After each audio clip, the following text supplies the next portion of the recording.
Hi, everyone, and welcome to this episode of Raise the Vibe with Liz. I'm your host, Liz Peterson, and today I have the stream of David. David Strickel is joining us today. So let me go ahead and read his bio for you. From early childhood, David received what he refers to as guidance from Source. During his teenage years, he developed a deep understanding of universal laws and has used these teachings to overcome enormous obstacles. He developed an ability to share this guidance for the benefit of others and has created a simple set of tools that profoundly transformed every aspect of his life, delivering a life of joy, clarity, and abundance. These tools have become the TYA Practice.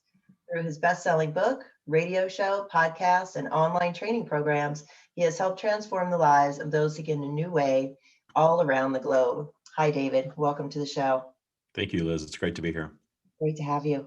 So why don't you start by sharing with our audience for those who don't know, what is channeling? Certainly. Channeling is communicating your own natural connection to source. And people define source in many, many different ways, but there is what I call the core of source consciousness. And I do believe that we all have access to that. And my definition of channeling is my ability to tap into my version of that and speak it and write it for the benefit of others. And it's something that I've had coming to me my entire life. I used to call it my knowing when I was a little kid. I didn't know what it was. I thought everybody had it. And then I got into my teen years and realized, okay, I'm weird. Not everybody is connected to this the way that I am. And I got comfortable with my weirdness pretty quick, but I did keep it hidden for a very long time. Actually, until really my late 40s, I kept it to myself. But I utilized these teachings in my life in such a way that they were highly transformative for me. And then I went on to use them in the business world to help people transform their professional lives. But I got to a point where I realized that I needed to share all of it. I couldn't just keep, parts of it to myself and not share the entire message that I was getting and all the tools that I had created from these teachings. So I taught myself to speak it. These thoughts would just drop into my mind that were very clear and very deep and very detailed sometimes. But I had to teach myself to write it, which was pretty easy. Getting into a meditation and then automatic writing came to me very easily. But the speaking of it is something that I taught myself over a period of years. And so now I can communicate source consciousness conversationally. And that's what I spend most of my time doing. That's awesome. So when did it go from just knowing to the stream, and what is the stream? The stream is a name that I want to say that I gave them the name the stream, and they really aren't a they or a them, but just to communicate to other people. That's how I refer to this consciousness. It's not a group of people. It's not a group of dead people. They are source. They have not been human, though they flow through all humanity, all creation, and they're not male. So very often we see channels assigning male names to their channeled entities, and I think that's fine. And most of them are very clear that this is a name that was just given. But for me, I thought, well, gosh, you're source. You're not human. You're not gendered. You're a stream of consciousness. And so that's where the stream came from. And then when I decided to start my podcast, I called my podcast The Stream of David. And so the channeled entity, if you will, is now just widely known as the Stream of David. Nice. So how do you differentiate between your consciousness and the stream's consciousness? When I go into channeling, there is something that this consciousness can just drop into my mind. That's how it behaved, if you will, for quite a long time. But in learning to channel, that's when I learned to sit and meditate, raise my vibration, and allow this knowing to flow to me, this stream of consciousness just to flow in. And I know when I'm there by feeling. I feel it. And when I start speaking, they they take over. And I'm not, it's really interesting because I'm not being possessed. I am present while they are streaming, but I'm sort of in the background. And I'm hearing my mouth speak things that are enlightening and interesting and way beyond my intellect to me. And the interesting thing is that when I finish channeling, very often I have very little recollection of what was offered. I almost always have to go back and listen to the recording to see what was offered. And I sort of come back in this sort of, you'll see after I'm through channeling for you today, I sort of come back in this dazed and confused state, not knowing exactly what took place. I hear a real stepping aside of your consciousness to allow the streaming. And I like how you phrase it, the streaming, because it really gives a good visual for what's happening. Yeah, that is essentially what is happening. You're hearing from consciousness that is beyond mine. And I have taught myself, like I said, over a period of time to allow it. And now when I talk to other people who channel, they understand what I'm saying. But 5, 10 years ago, I would have not even imagined being able to sort of step aside and have another consciousness come through and me be able to speak it the way that I do. But it does work. It's amazing how it works. And the path to being able to do this was nothing less than miraculous for me. But now that I do it, I love it. I love what is offered. I love that we have created a set of teachings and a practice based on these set of teachings so that people can be inspired by the teachings, but then implement what is being offered in their lives. To me, that's a real benefit of the TYA practice, is you're taking this eternal wisdom, which is it when you hear things of that nature, and there are plenty of sharings of that throughout history, but taking that and applying it in your life and seeing real results and actually proving it for yourself. I think everyone is naturally a little bit skeptical, but when you take the teachings and you take the TYA practice and you start applying some of these tools in your life, you see results. And that's the magic to me, is that you can actually demonstrate it on yourself and see that it actually works. And that hopefully will inspire you to keep using the tools. Awesome. Let's dive into the TYA practice. What is it and what are the benefits? Well, TYA stands for Trust Your Abundance. And it's something that was something that I taught myself. I actually developed this practice for me before I was ever channeling publicly or sharing the stream publicly in any way. And it was highly transformative in my life because I understood law of attraction way back. I remember thinking, even prior to age 6, that I could have or do or be anything that I wanted to, and that the limiting beliefs that I was being offered by my parents were inaccurate. And I knew that as a very young child. My first recollection of that was prior to age 6. But by age 14, I remember telling my older brother, Doug, in great detail, and I didn't call it the law of attraction. I had no idea what it was called, but I remember telling him that I invented this thing and it was really cool. That if I believed that something was, that's whatever that circumstance or manifestation was, I didn't call it that at that time either, it would just be, it would happen. And I thought I was magic. And I thought it was something that maybe was unique to me. And I was trying to tell my brother about it because we were living in this, impoverished situation with our mother, who was a minimum wage worker. And we lived in a roach infested 2-bedroom apartment. And we were surrounded by an extended family that all had money. And that was difficult for us because we would see our cousins and even our half sister living in abundance, and we were not. And I remember as a teenager telling him that all we have to do is believe that we are that and we will be that. And he thought I was crazy. But by the time I was in high school, I was a wealthy kid. I didn't have a trust fund or anything like that, but I was driving a brand new car. I was wearing nice clothes. I was running around with the rich kids. And my version of happiness at that point in my life was money and material things. And so I went into adulthood with that mindset. And I spent the next 20 years from age 19 to late 30s, early 40s, really focusing on money and material things for happiness. And I manifested a lot of it.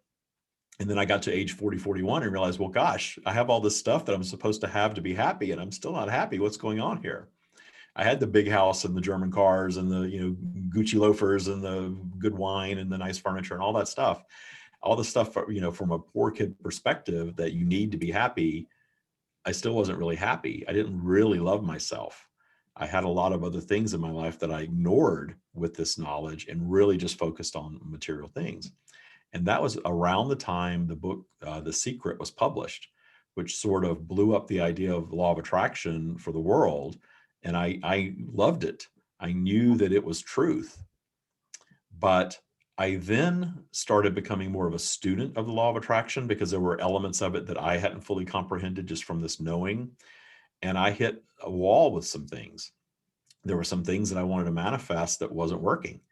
And so I simultaneously started creating tools for myself while allowing a more robust flow, if you will. I started meditating. I had a Kundalini awakening in 2010 where this massive energy eruption happened at the base of my spine. And to this day, I'm sort of electrified with it. That's been quite some time now, 11 years ago.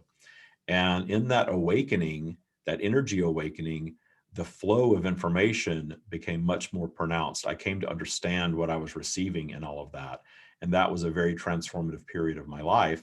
And that's when I created this set of tools to raise my vibration, to raise my default vibration, which is the key to changing your life in a lasting positive way.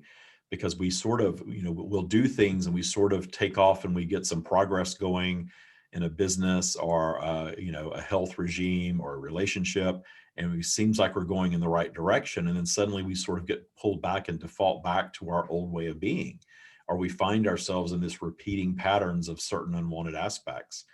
And I realized that there was an energetic reason for that.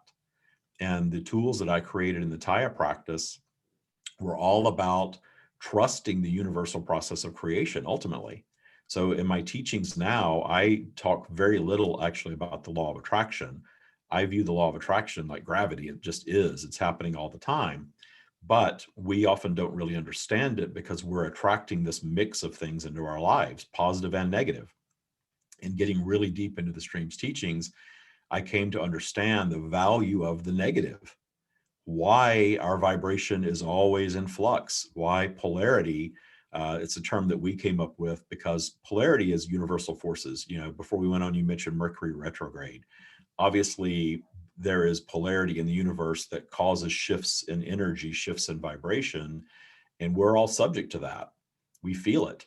This is why we have this range of emotions. And some days we wake up and we feel positive and on top of the world, and other days we just feel hopeless, and everything in between that. We all experience that. We call that polarity. And polarity is a combination of those universal forces, excuse me, and our own focused thought. So the way we respond to our lifetime up until our present moment, all of those thoughts create this vibration that sort of even supersedes polarity. So you have some people that really focus on Mercury retrograde, for example, and they will manifest experiences to confirm that belief. Whereas other people can completely ignore it and not necessarily have the same set of experiences. So there's value in knowing these things, certainly. And a lot of people hold great value in astrology and things like that. But also your focused thought, your belief system, the things that have happened in your life, your trauma, all of that combines to create your unique life experience. So what TYA does is gives you a set of tools to first and foremost really reimagine your past, not in such a way where it didn't happen, but in such a way that you find a path to appreciation. We call it forgiveness, but really it's way beyond forgiveness. It's beyond the vibration of forgiveness. It's the vibration of deep understanding of your transgressor energy. And when you get to a place of deep understanding, you can detune that energy because it's always present. We all know that all of that negative stuff that's happened in our lives is always sort of down there, lurking around, waiting for us. And polarity sort of takes us on this roller coaster ride. And when polarity takes our vibration down a bit, and we're separated from our source consciousness, which we experience in high vibration, that lower vibrational stuff is there. Or we experience something that reminds us of that and it triggers us down. It drops our vibration. We get angry. We get upset. That hurt is reimagined. So what we do in the TYA practice is we detune that negative, that transgressor energy, the shadow work. A lot of people refer to it as that. It's the same thing. So that's a major component of the TYA practice. Another is establishing a more regular connection to source, which is really our natural state of being. But part of it can be meditation. But a lot of people claim they can't meditate or really struggle with learning to really meditate in the traditional sense. So in TYA, we guide you to find your path to your source connection. We call it finding your meditation. For some people, meditation is sitting quietly in a posture and breathing, and they feel it, and it's amazing. For other people, meditation is just that momentary connection with source through appreciation of all that is, or anything that is.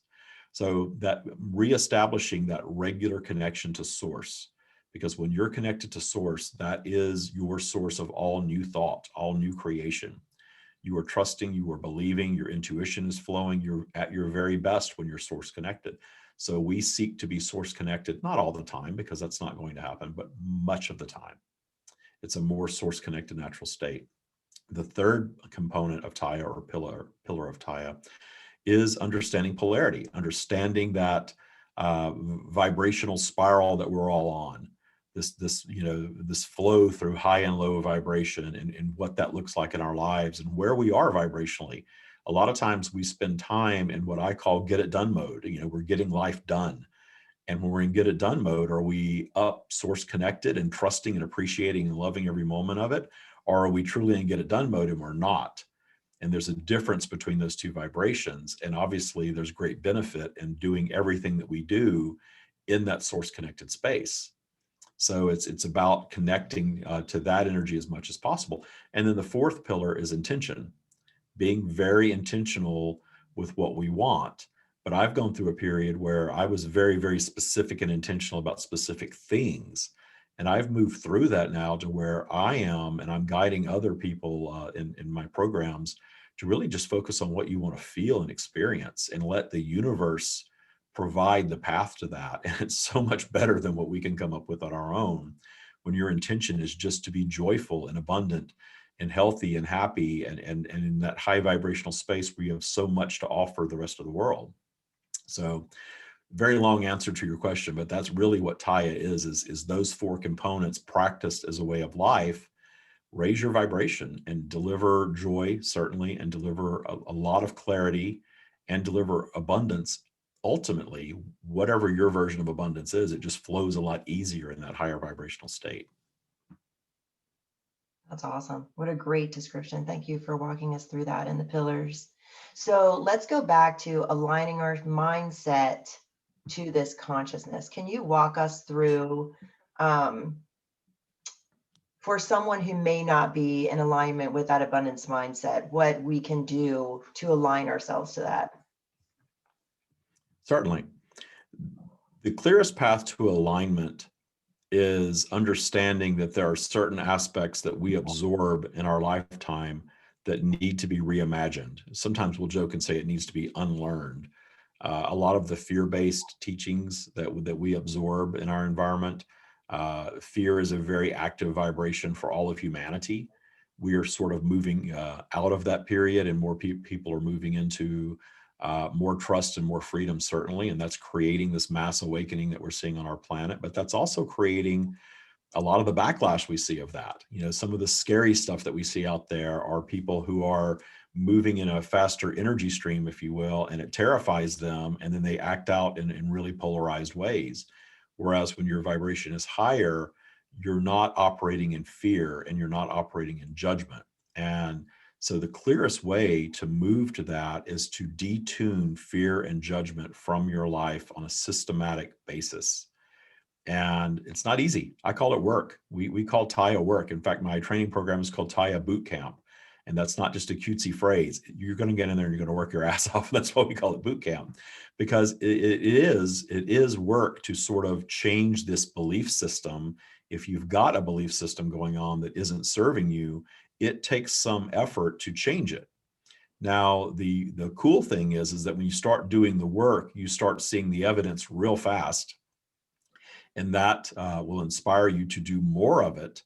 And it will become less like work and more enjoyable as you go through the process of detuning fear and judgment. That's the biggest things that we can do, anybody can do, is start to detune fear and judgment. And the best way to do that is to create what I call a stopgap.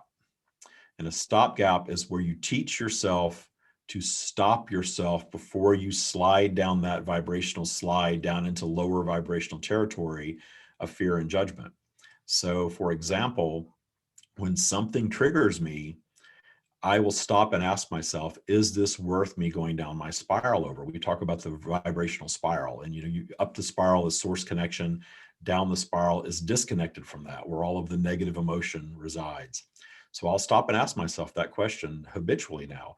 Is this worth going down my spiral over? My answer is always no. Always no. And I've had some significant things happen. My uncle committed suicide the week of Christmas the past December.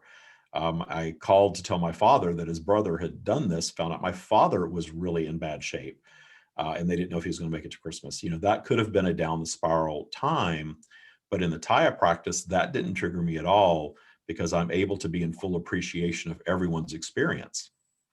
What did trigger me, however, was I'm here in the United States, and on January 6th, when the U.S. Capitol was invaded, essentially, that triggered me.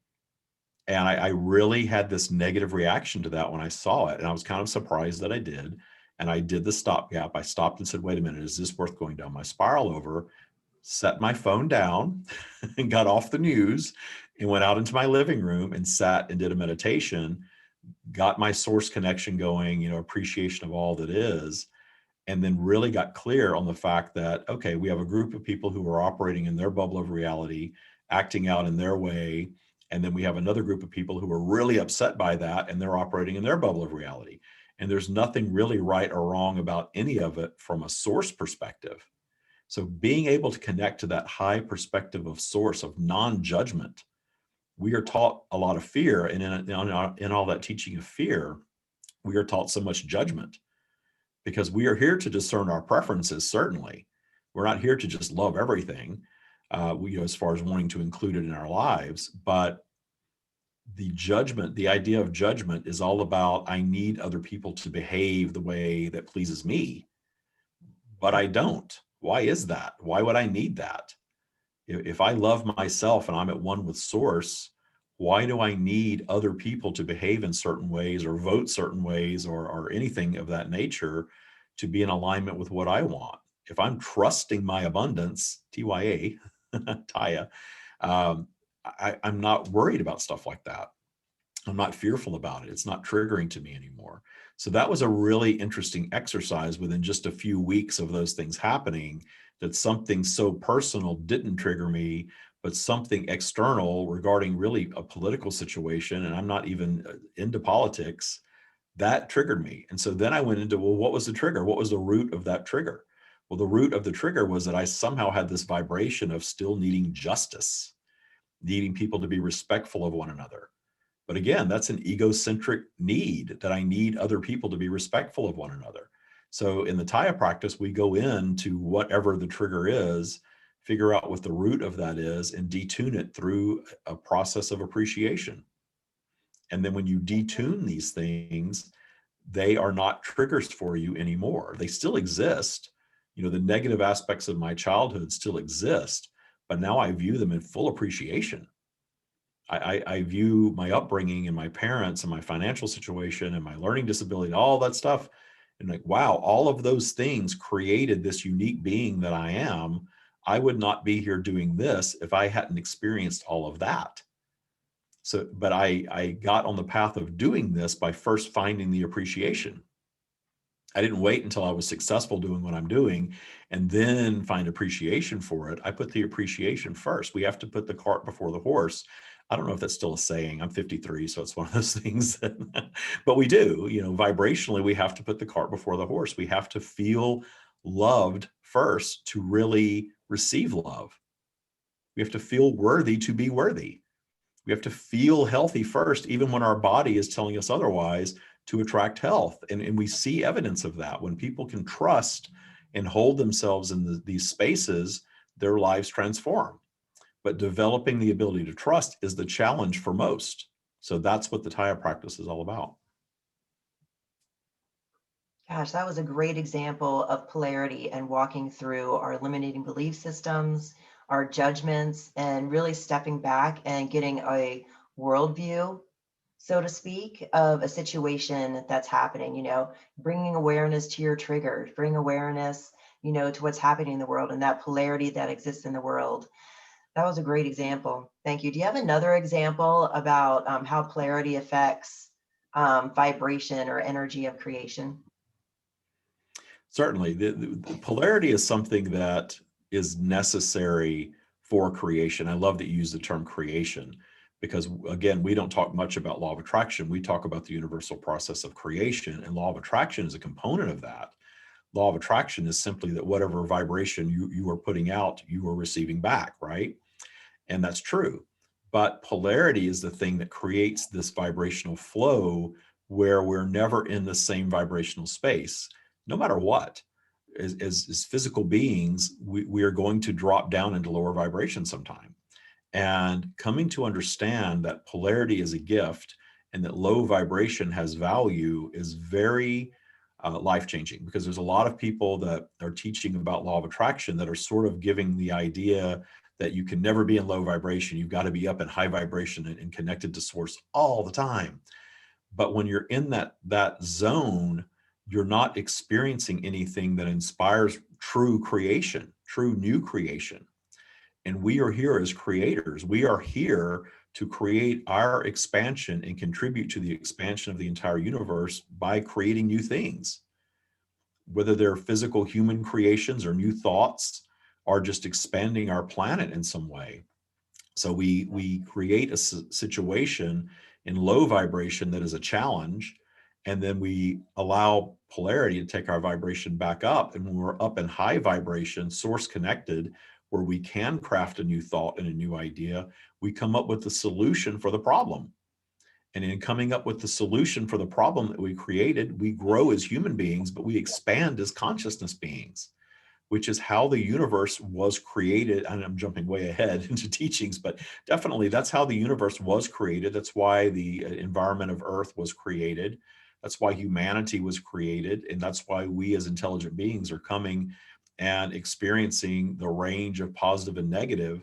And at our best, we're allowing that negative to be the launch pad of our next new creation.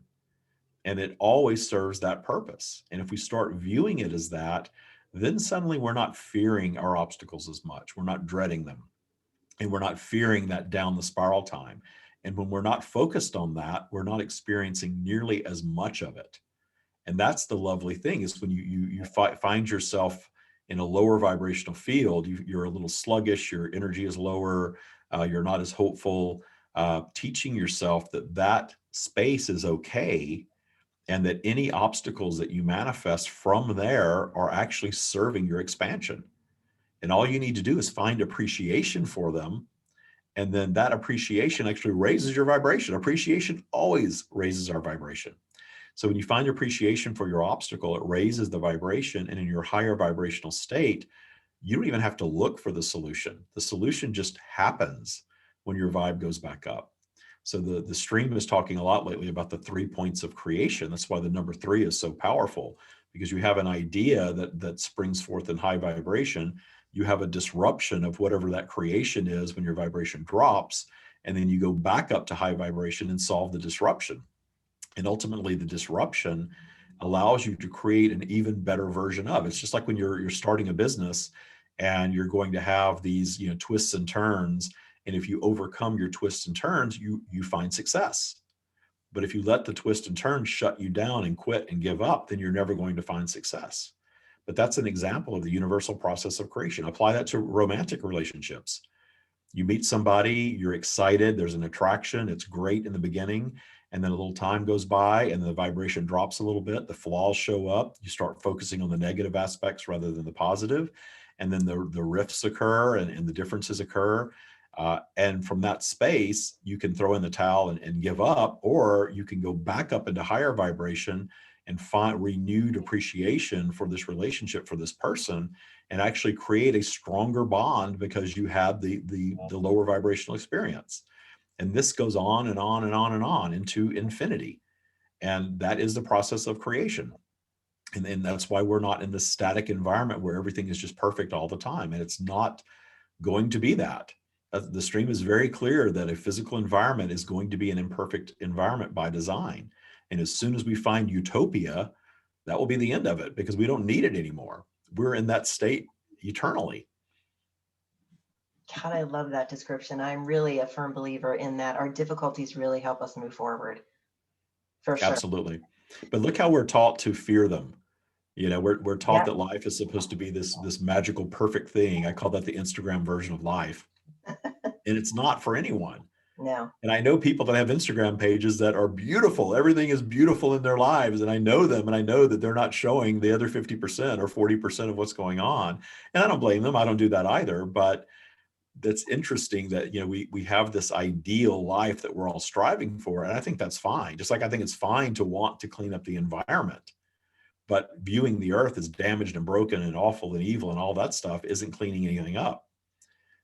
Having a cleaner, healthier environment is a good thing. We strive for that. And the creation of the disruption of our planetary environment actually is causing us to do better, to create new and expand in the process of going back to some cleaner ways. Well said. Yeah. And for our listeners, how do we embrace life's challenges right now, overcome them, and find a place of joy through that process that you were describing? Yeah, it really does come down to appreciation of whatever is manifesting in your moment, and understanding that we hold on to this idea that life is supposed to just be this magical perfect thing, yet it never is. For me, I moved to Palm Springs from San Francisco just a couple of years ago, and Palm Springs, California, is a resort town. Is very social. There's a lot of people around my age here. It's the most social I've ever been as an adult. And I had this amazing social life all of a sudden from nowhere, getting invited to something and meeting all these new people. And it was so much fun. And then all of a sudden, COVID came along and it all ground to a halt. And so many people are still complaining about that this many months later. And instead of complaining about it, I used my practice to simply enjoy the flow that I was in. And the flow that I'm in now is being much more homebound and not socializing the way that I was and focusing on other things. I finished my book after 2.5 years. I finished my second book. So there's always something positive to be found in any situation, but dipping down into that, oh my gosh, life is terrible. Life is awful. It's so bad. Somebody is sick and somebody is dying and somebody's broke. That's always going to be. And if your focus is there, you are going to bring that vibration into your reality. But when you can zoom out to that source perspective of non-judgment and non-fear, that's the key, is the non-judgment. Because if I'm not judging the experience of another and simply appreciating their experience and appreciating mine, then what's going on with other people isn't triggering. My uncle committing suicide was not a really sad thing for me. It was his choice. It was his path to exit. It was his experience. And I was very at peace with it. But there would have been a time in my life where that would have been really upsetting. And what's going on with my father's health would be really, really upsetting. But having that high perspective of no fear, no judgment, we are all here having an experience. We're all eternal beings. That's where I find most of my comfort, understanding our eternal nature, and we're all aware of it. And somebody asked not too long ago, well, what if that's not true? What if that turns out not to be true? Well, even if that's not true, I am giving myself a much better life experience in that belief while I'm here. But I know it's true because I feel it. But even if somebody doesn't, having that little bit of faith to believe in something beyond us, which to me, that's just an intelligent way of looking at life. That's something designed and created us. There is a creative power, and that's what the stream is. There is a creative force. It's not just nature. We can't just stop and say it's just nature because it hasn't been scientifically proven yet. There is creative intelligence. We are part of that creative intelligence. So understanding that we are part of that, and that this lifetime that we're experiencing is just a temporary experience, it takes the pressure off. Whatever our experience is our experience. There's no right or wrong way to live life. There's no right or wrong amount of years, but we're taught that we're supposed to think that way. We're taught we're supposed to be young forever. Cosmetic and beauty industry and the youthful energy, that's huge, right? We're supposed to be young forever. We're never supposed to die, but yet we're all going to. So why be fearful about something that you know is going to be part of your experience? And if you take the pressure off of all that and focus on your now, just loving all that is and enjoying your now, and not seeing the world as damaged or broken or needing fixing. Lots and lots and lots of people, throughout my lifetime have identified that the world is broken and damaged and terrible and needs fixing. Yet the fixing never happens. It's always imperfect. And you can choose to focus on positive things, the beauty of the world, which there's far more of that, in my opinion, than the challenges of the world. But if you turn on the news and you're glued to that, you're going to think the world is a horrible place, because that's what boosts ratings. That's why they're drawing you in. That fear mechanism is very, very well developed, and it's very easy to tap into that fear mechanism. I agree. So speaking of that creation, should we go ahead and have you channel a little bit, the stream? Sure. They're as long-winded as I am, by the way, just a fair warning. Look forward to hearing. So what we do now is I do a little brief meditation. I quiet my mind for just a moment. I set an intention for the stream to flow and to provide whatever experience is the vibe of the moment. If people are listening in the future, and that's probably what's going to happen with the podcast, you can do that. You can meditate and bring through the message from the stream that you want, even if you're listening to this well into the future. Great. I'm going to mute myself while you do your process.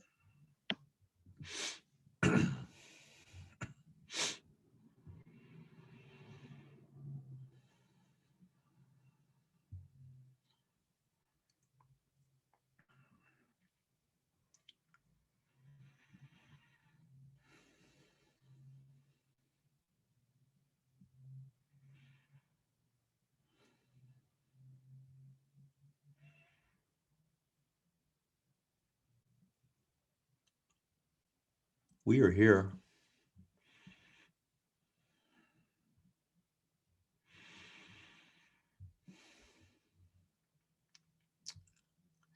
We are here to connect with all of you on a level that is available to you at all times, whether you are experiencing us via David's sharing or in others or not. We are always with you. We are part of you. We are that spark of energy that you feel when you are standing in appreciation. We are your intuition. We are your hopefulness. We are the thing that inspires you. We are at times at one with your ego, and at other times your ego separates you from us. And we are here to share with you that there is value in all of that. There is value in the connection. There is expansion offered in the connection. The expansion of your glorious new creation. And there is value in the separation. It is our promise to you that in your separation from our energy, you are not susceptible to anything dark, to anything evil or demonic. Those are all human creations. Those are all creations of ego. When you see another acting out in a way that perhaps you discern is evil or wrong, understand that they are acting out of their own ego and their own disconnection from our energy. But understand that positive always prevails. Always. Understand that storms come through and create some destruction, yes. But there is no such thing as eternal destruction. In your physical environment, renewal is promised. And as our promise to you, as you flow through your life experience, moving up and down your virtual vibrational spiral,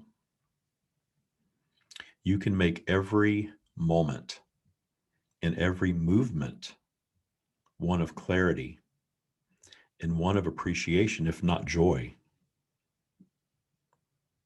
You can come to appreciate your lower vibrational register. You can come to appreciate the time that you spend disconnected from us. And in that lower vibrational state, you can teach yourselves to not judge, to not fear, but to simply allow the lower vibrational energy to be a period of flow. And the more you appreciate it, and the less you fear it, the more you will find that you are spending less and less time there,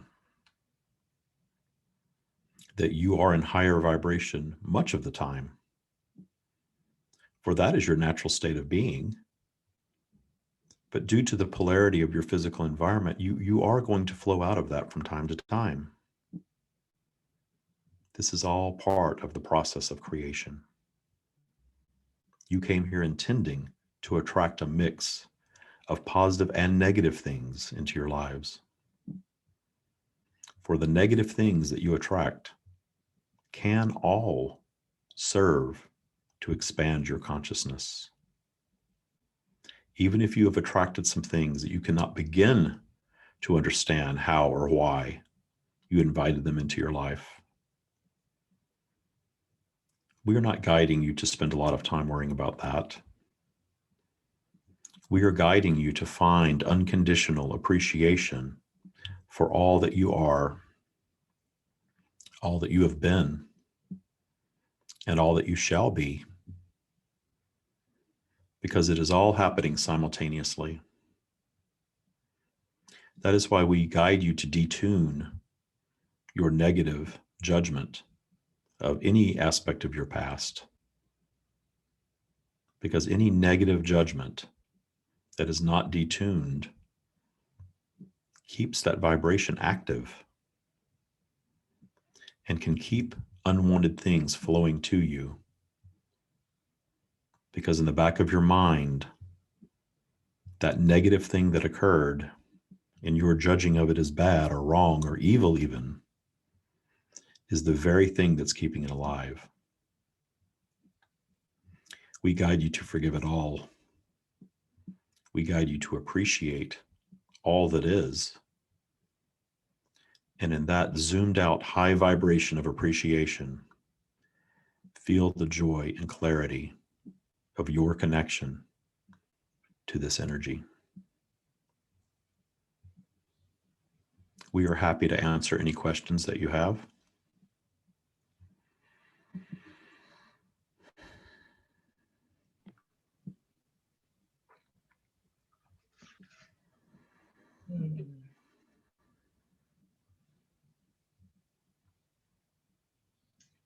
You say our attractors are never broken. They simply need a tune-up. What is this tune-up and how does it work? The tune-up is about being more intentional with your desires and understanding the creation of what you may refer to as your abundance blocks. The things that you want to experience in your life that you are not allowing yourselves to experience. The blocks that you have, these blocks very often form from fear around things like money, health, relationships, especially your romantic relationships. You find yourselves longing for something and even feeling the need for it. Yet you come to understand that that vibration of need is the very thing that's chasing it away.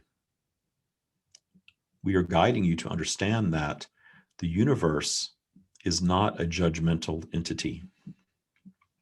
The universe only responds with yes to all vibration.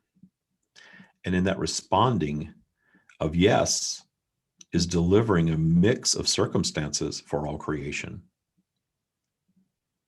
Storms, illness, poverty, war, all of these things are lower vibrational manifestations that can and ultimately inspire a high vibration solution, inspire expansion, inspire new creation. And the idea of being broken is a human egocentric term. The idea of your attractor being broken, and there's some the external aspect that is causing you not to be able to attract that which you desire. We understand your desire not to fully take ownership at face value of these things. But once you do, once you come to understand that it is all your creation, you then claim your power to transform it. So the retuning and detuning of your vibration is your work. And the positive aspect of that is that you all hold the power to transform yourselves in any way that you see fit.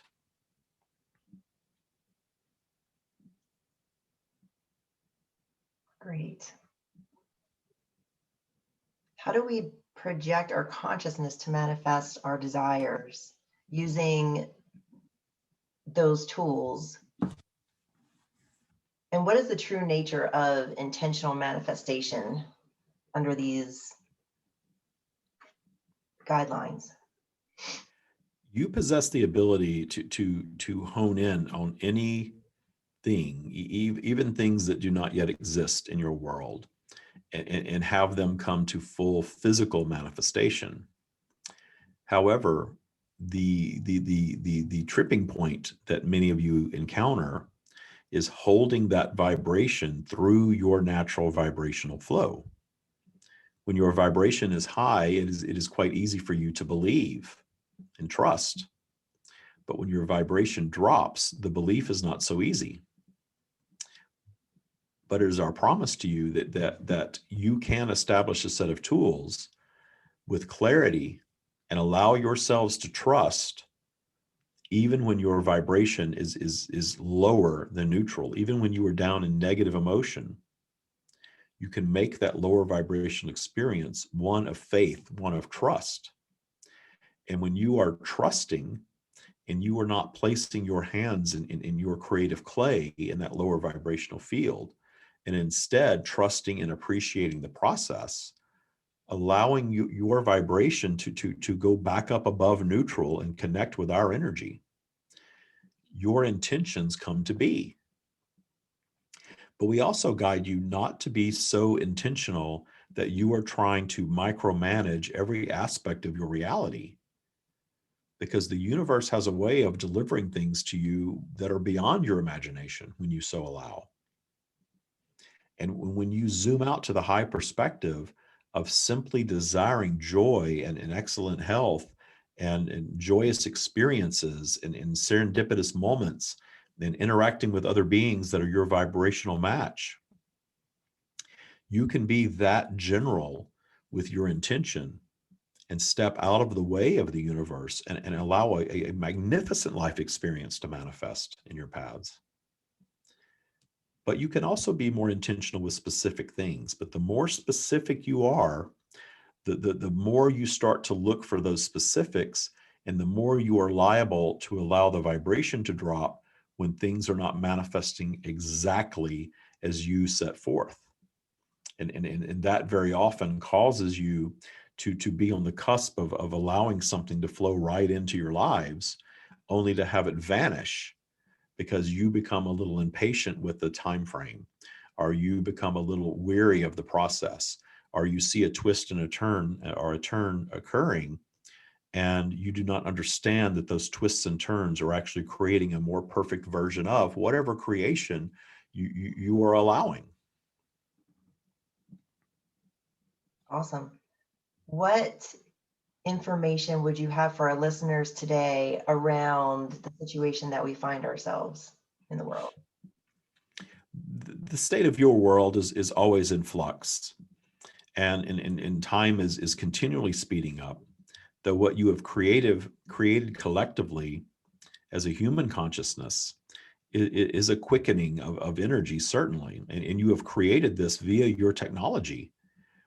You have spent the last half decade, if you will, creating this massive expansion in technology that allows you to come together and find your tribe, if you will, and share ideas globally. And in your sharing of these ideas, you have expanded your collective consciousness. And expanding the collective consciousness, you have all come to understand your eternal state of consciousness on a higher level than has been allowed across humanity in the past. So now you are finding yourselves marching toward a physical version of your non-physical state of being, meaning you have created a pandemic that has sent you into a virtual reality that you spent years crafting in preparation for it. And now you find yourselves communing with others all over your planet, sharing ideas, questioning things, understanding that you are the creators of your reality like never before, questioning your needs for laws and rules and the structures of society building. And in your questioning these things, you're causing their destruction. They are not necessarily going to be destroyed overnight, but notice how your institutions of control are fracturing. Your governments, your religion, even police departments, the monarchy, it is all coming into question and it is all fracturing. It is not regarded, none of it, as it once was. You are creating this and you're questioning of it. And your questioning of it, you are all coming to understand that your nature is that of freedom and joy. Your nature is that of not being told what to do and how to live and how to behave. You can figure that out on your own. So when you're not needing of these tools of control, you are destroying them.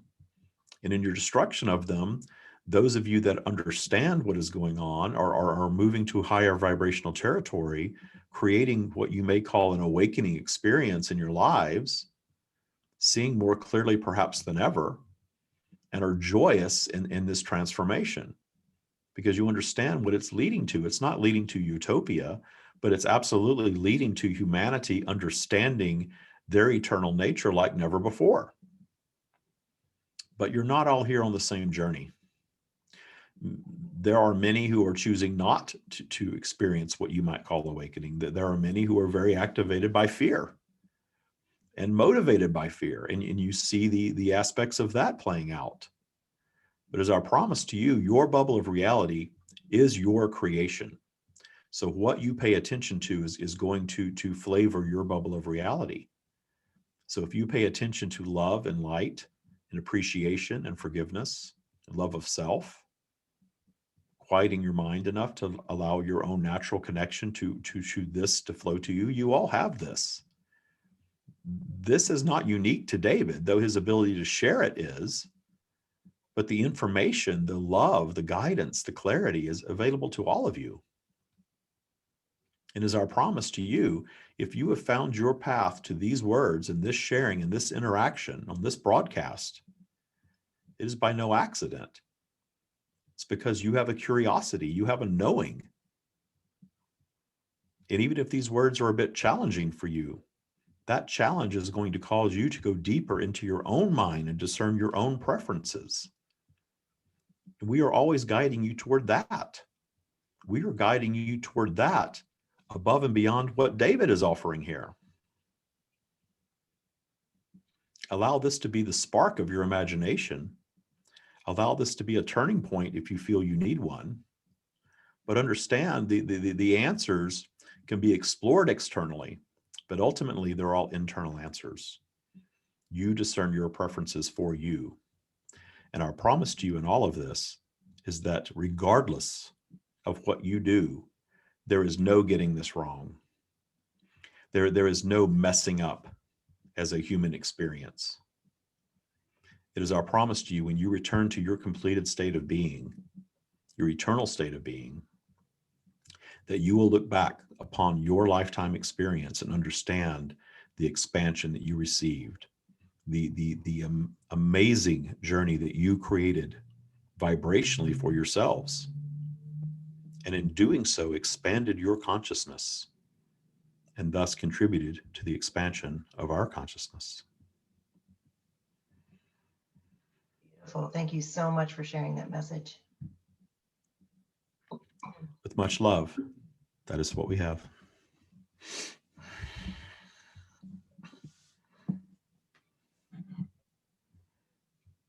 David, thank you for channeling that message. That was beautiful. Thank you. I really appreciate that. Do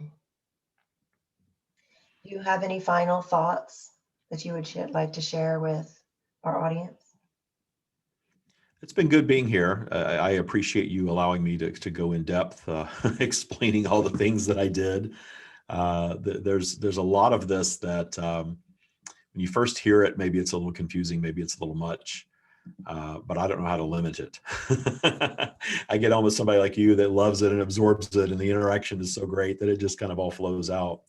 But you can find more at thestreamofdavid.com if you want to learn more about the stream and TYA. It's all there, thestreamofdavid.com. I appreciate so much you having me on. I'm always a little dazed and confused after I channel, so I can't wait to hear this episode when it airs and see what was shared. It was great. It was a great channel. Yeah, all about appreciation, polarity, abundance, expanding consciousness. Good stuff. Great stuff. Yeah. Well, and the thing that I remember from it all is this there is nothing to fear. There's nothing to fear. There's nothing to fear. We have to sometimes remind ourselves of that. There's nothing to fear. Yes. That's the overriding message. It's all good stuff. Whatever twist and turn is being presented is all good stuff. That's a great ending spot. There is nothing to fear. I agree. How can everyone reach you, David? Excuse me. The website is the best place, thestreamofdavid.com, and there's access to all sorts of stuff, all sorts of teachings and groups and, and things like that from there. But that is the best. That's kind of the home base for everything. Wonderful. Thank you so much, David, for joining me today. Thank you, Liz. It was great being here. Thanks. And check him out at his website and look for me on YouTube, Facebook, Instagram, and on my website, Liz's Healing Touch. And this is Liz Peterson on Raise the Vibe with Liz. And thanks for joining me today, everybody. Remember to get out there and raise the vibe.